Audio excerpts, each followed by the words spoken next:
Enye into ezokukhulisa spiritually njengomntwana kaNkulunkulu ozimisele ukukhula spiritually eyintweni zikaNkulunkulu.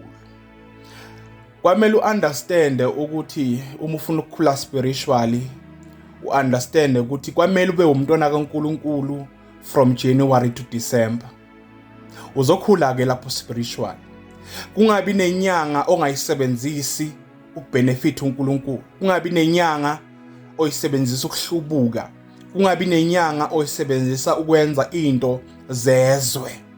Okusho ukuthi uzosindiswa from January to November kodwa December wena nawe ikubambile isizini ungumntwana kaNkulunkulu. Uma ufuna ukukhula spiritually understand ukuthi ngesikhathi uSathana kuyeka zonke lezinyanga uSathana uyahlela ukubathola abantu. Uyazi uSathana ukuthi amakholwa amaningi wabambile ngesizini. Abanye njengoba sikuma festive season bayonyamalala emabandleni kodwa abanamathelanga ezintweni zikaNkulunkulu ngama festive season. Ba disconnecta ezintweni zikaNkulunkulu ngama festive season, bangena ezintweni zezwe ngama festive season. Yila uSathana abaningi abayekela 11 months kodwa uyazi ukuthi labo ngiphila nabo ngoba abazalwane abaningi balahlile ngoDecember. Makholwa amaningi alahlile ngoDecember. Uma zithi January then they come back but they're not coming back with the same energy.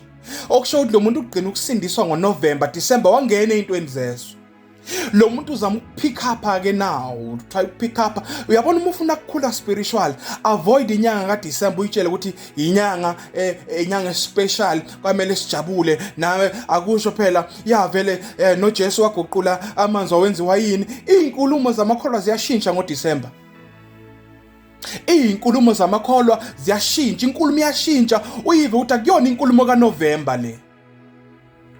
Kodwa December sekunenkulumo yamakholwa yangoDecember, ilanguage yashintsha because they want to engage themselves nento ababeziphikisa ngoNovember.